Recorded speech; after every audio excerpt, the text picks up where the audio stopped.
Okay, so we're going to have a Okay. discussion today with Fanatic Thomist on the topic of distinctions in God, the processions or generation, and so forth, the energies, what his views are, what our views are. So now that we're recording, I'll let him go ahead and make his points. Yeah. So, hi everyone. I'm Fanatic Thomist. You guys already know me from Twitter. My ad is @ScholasticX. So, the reason I agreed to do this discussion with Jay is because it's so hard to do a discussion on Twitter with limited characters. Yeah. So it's better to have VC chat. So, anyways, I'm a Thomist, and I take to classical Thomist position on divine attributes, divine essence, and the distinction of persons and essence. So, my position is that there is a minor ritual distinction between the divine attributes, the divine essence, and between the persons and the divine essence. However, there is a major real distinction between the divine persons themselves. So, the Father is really distinct from the Son because of by the virtue of the real production as begetter to the begotten, and the same applies to the Spirit, aspirated or aspirated. Now, the way we hash out this distinction is that the minor ritual distinction is a logical distinction or rational distinction. It's called distinctio rationis. But this distinction is not purely mental. So there's a difference between a purely mental distinction and a ritual distinction. The purely mental distinction is only on the part of our intellect, whereas the virtual distinction is both on the part of our intellect and on the part of the thing itself, insofar as the thing itself, in its richness, has the virtue or power. That's why it's called a virtual distinction. It has a power to present itself to the human mind through different aspects. So an example of this would be rationality and animality. So rationality and animality are not really distinct because man is rational and animal by one and the same entity. But just because you have animality, it doesn't mean that you have rationality. So you can have one without the other, but the converse does not hold true. Now, it's called a major ritual distinction because you have animality and you have rationality, but animality does not include rationality necessarily. There's another kind of distinction called minor ritual distinction. This is called minor ritual distinction because it's not after the manner of excluding and excluded like rational animal, but implicit and explicit, insofar as concept of attributes implicitly include each other. So we can give the example of transcendentals. Each of them implicitly include the other. So, for example, truth and being, ens veritas. Those implicitly include each other. And this is a kind of distinction that we posit between the divine attributes and the divine essence, and among the attributes themselves, and between the persons and the essence. So this twofold foundation is first on the part of the thing itself, insofar as the divine essence, in its supreme eminence and simplicity, possesses all these perfections, not as really distinct attributes, but as one. So God is one, and God is powerful, and God is knowing, and God is willing by one and the same thing, which is the divine essence. But since the objective formal concepts of these attributes differ, it has a foundation in the thing itself. But that foundation is potential, and it's looking towards a mind to present itself, or in other words, to impose itself upon that mind. And the second foundation is the foundation on the part of our intellect. So when we actually consider the object, that thing which has the virtue or power to present itself, that actually presents itself, and now mind captures that distinction. And so the first foundation is in the thing itself, and in the case of God, the divine essence. And the second foundation is on the part of our intellect, which is unable to grasp a single simple entity by one concept, so it has to consider it by various concepts. I think that's enough. Yeah, I have a question on that. So when you were Sure. describing the minor virtual, and you said that the foundation in regard to the attributes in the thing itself, that it really is some type of distinction that looks to impose itself on our minds. And but I'm curious, what exactly is the nature of the distinction itself in your view? Nature of the distinction, you mean whether this is real or like logical? between, say, providence and divine glory? Oh, okay. So between the providence and divine glory, there exists a minor virtual distinction. Right. But yeah, which has foundation in the thing itself. But there is a distinction in God which has no foundation, and that's the distinction of God's faculty and action. So, for example, God's knowledge and God's act of knowing have no are only purely mentally distinct, whereas God's knowledge and will are Right. minor. I understand that. Yeah. Yeah. 'Cause that would be required by Actus Purus, right? Yeah, because we don't believe that God has. So we humans Right. have the power. understand. I can punch. Yeah. So we agree. I mean, I agree that I understand that your position holds that. Let's go back though to that minor virtual, because what I'm trying to understand from you is Sure.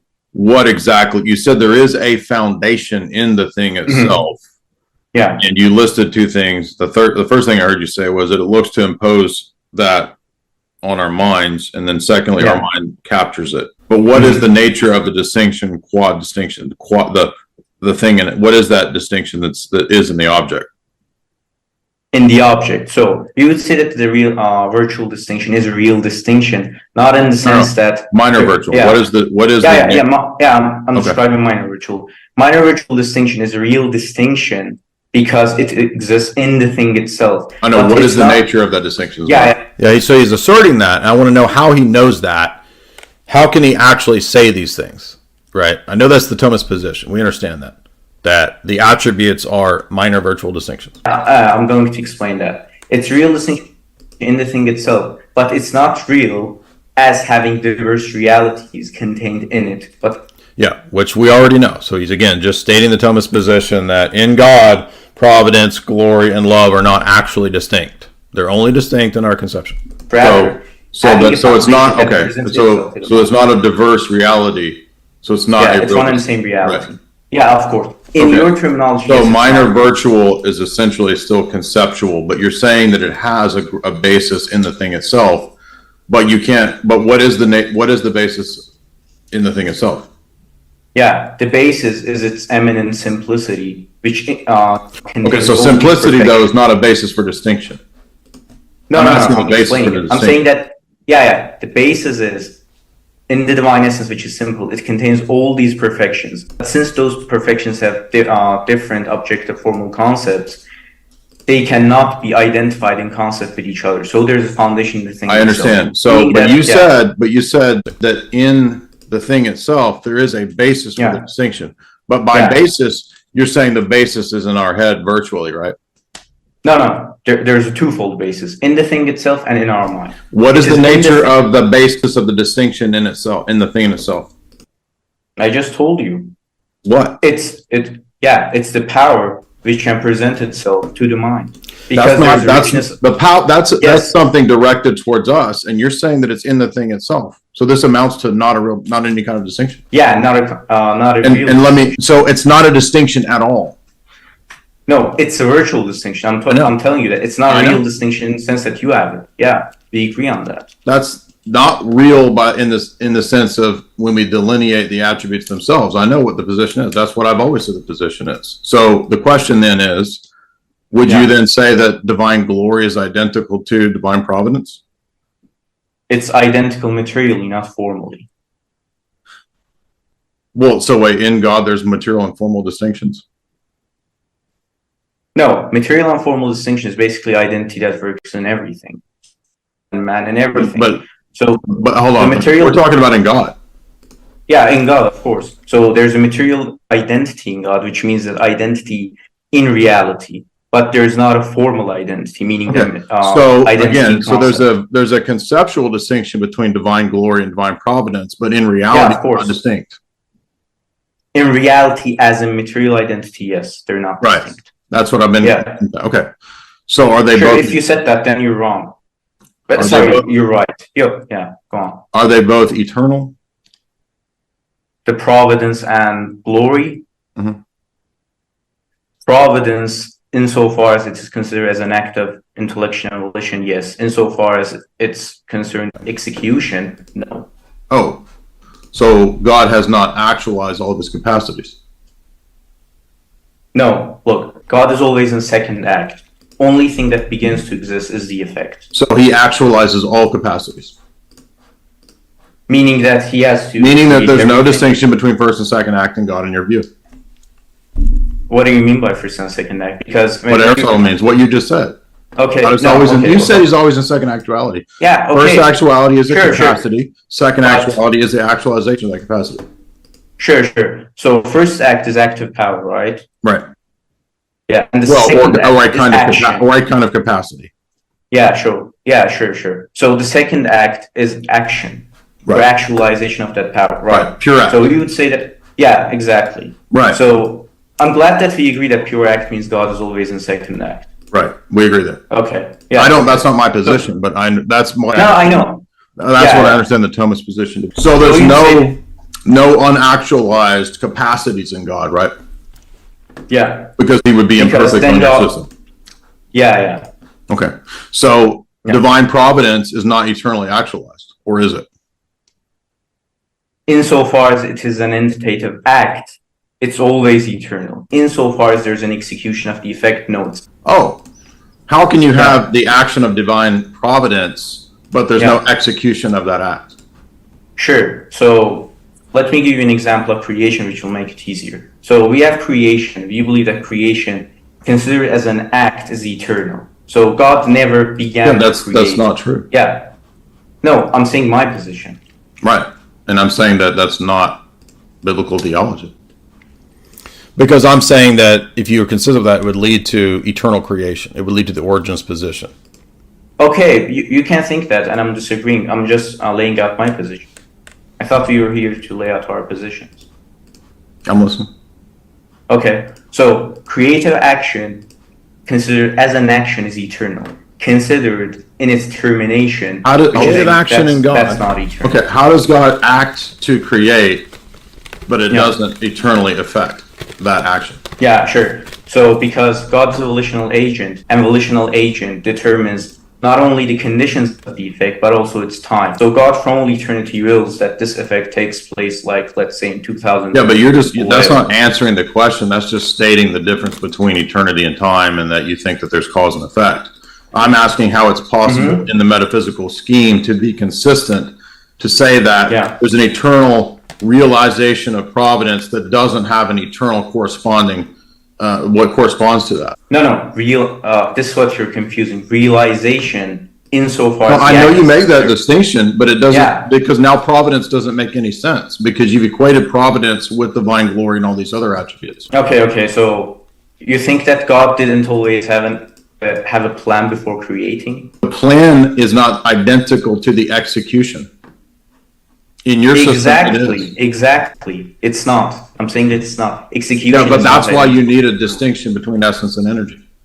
No, it's a distinction of action and effect, not action. The and action, because you've already defined the action of divine providence and creation as eternal.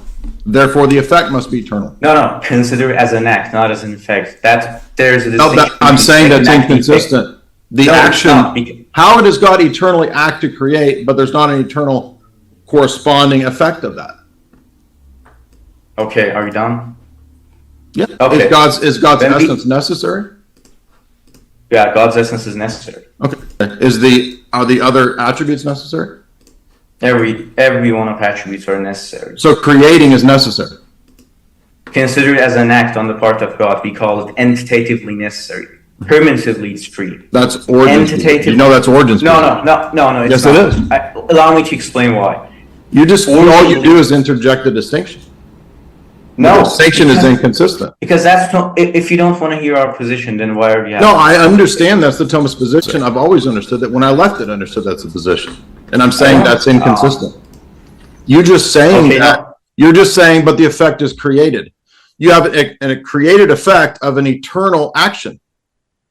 Yeah. The action should just be, the effect should be as eternal as the act. No. Otherwise, the words That- creating no. and providence mean nothing. They don't make any sense. They don't have any meaning. No. That only follows if the action. You have to go. No. Okay. That only Yeah, I agree that if there's an eternal action, there has to be an eternal effect if the action is transient. But we don't believe that creation is a transient action, but an immanent action. So because the terminus of the immanent action remains in the terminus of the imminent action is an intrinsic action and there's no need for the effect to be positive in imminent action, you don't need to have an eternal effect. In the case of transient action, because transient action necessarily proceeds from the agent to the patient. So if there's a transient action, now you've introduced a new distinction into God, right? Yeah, of course. So there's transient acts and there's eternal acts. What are transient acts? No. We believe that God's action. So first, let me define. What's a transient act in God? Yeah, okay. I'm going to explain it. So the eminent action, as Aristotle explains in Metaphysics, Book 9, Chapter 8, the eminent action is an action whose terminus is in the agent. He gives the example of act of knowing and willing. When you know something, the act of knowing is in you, and when you will something, the act of willing is in you. Whereas there's a transient action which is not in you, but in the thing that is acted upon. So, for example, if you build a house, but the action of creating is not a transient. All you're doing is inventing distinctions that don't answer the question. You're just saying, oh, well, there's another distinction. There's another distinction. But the distinctions are inconsistent with what you're saying. So it's just, all you're doing. They're not inconsistent. If you let me lay out my position, they're not inconsistent. Laying out your position is just stating what you think is the case. That doesn't make it consistent because it's not answering the objection. No, I'm answering why it is consistent. But it's just inventing a new it's a scholastic distinction to say, oh, well, the problem is resolved by saying that there's two different types of acts.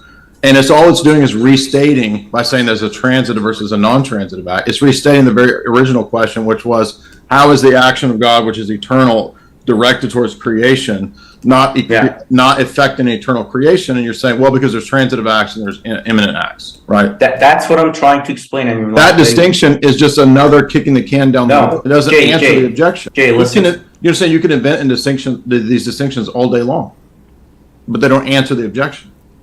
They do. No, they don't. It's adding on new distinctions in the system. Okay. So if you just add another distinction, how does that answer the question? I'm trying to answer, and you're just cutting me off by saying that just stating the system. You don't understand. No, it's not. Thomist, you guys think that stating your system is an argument. The system. You don't understand. No, it's not. Thomist, you guys think that stating your system. We're almost done. No, I'm not stating my system. I'm proving it. And all you have. You're not proving anything other than stating. Yes, I am. No, I'm proving it, and you're saying, "Oh, you don't have a response," and then you the proof is just stating new distinctions that don't answer the objection. It does answer the question. How? I'm telling you, you're not letting me. I'm letting you talk. You've talked all the time. No, every time I speak, you say, "Oh, that's a new distinction." Let's just because it's you think that laying out a position is an argument. That's not what an argument is. Yeah, but if I don't lay out my position, how are you going to know what my response is? When are you going to address the objection? Because I've asked you the same question like 4 times, and you just keep. I did answer your question. I said from an eternal action, an eternal effect follows. It's not. It's begging the question. It's begging the question. You're just moving the can back a step by introducing a new distinction. No. Yes, of course, because action. Look, each one of the distinctions just restates the divide between God and world, cause and effect. It's not addressing the objection. Yes, I'm addressing the objection. No, you're not. Stating your position is not addressing the objection. Jay. If an action repeat my name, just address the argument. Okay. What should I call you? You don't have to repeat my name. Just address the argument. Okay, sorry. I'm sorry. Okay, so I'm saying that from an eternal action, an eternal effect follows if the action is formally transient. I'm saying that distinction is an ad hoc distinction that doesn't address. No, it's not ad hoc. It is. Okay. Let me give you an example. Suppose that. Can you hear me? Yeah. Yeah. You're punching a wall and wall getting punched are simultaneous, right? Mm-hmm. Yeah. So that's an example of a transient action. Yes. So the cause and the effect are simultaneous. Mm-hmm. Mm-hmm. And then there's an action called imminent action, such as act of willing. You can will to build a house like now, but you can actually build it like 2 years later. So the effect doesn't have to follow just because you have an action in mind. Just because you want to build a house, that doesn't mean you're actually going to build but God doesn't work as an analogy to God because God is pure. It does. No, it doesn't. Yeah, because because that I'm would mean explaining how it does. your argument that you just gave there is based on first act and second act. No. Yes, it is. Hold on. First Listen, act. you want me to make? Look, I understand your position. So let me put it this way. Honestly, I don't think. Let me ask you a question. Are there worlds that God could have created that he didn't? Yeah, of course. So not every potentiality is actualized, right? Yeah, because those are secondary objects. They're not on the part of God's act, which is antidated. Well, hold on. In terms of divine ideas, it doesn't matter because doesn't God possess in the divine essence all the ideas of all the possible worlds? Sure. Okay. Did he actualize all the possible worlds? No, because the divine. And there's capacities and potential in God. No. It should follow, but you're not consistent. That's the point. No. It actually does not follow. Why? Because the divine will. Yeah, I'm explaining. Because all of those possible worlds that you call, those are all considered as secondary objects of the divine volition. Now, since will is a determining power, hold on. This is inconsistent, though. I No, understand. it's not. Yes, No. it is. I understand that you believe. Every time I explain something. Because Okay. I already know these positions. I've had this debate for like. No. I don't think you do. And every time I ask, I do you understand say the it's position. inconsistent without giving any arguments why it is inconsistent. I'm gonna You give. just say, "Oh, it's Listen. inconsistent." That's bullshit, dude. Okay. You want to do? You want to just cut this off? We won't. Okay, what? Okay, we won't have why a are you? conversation. Why are you insulting me?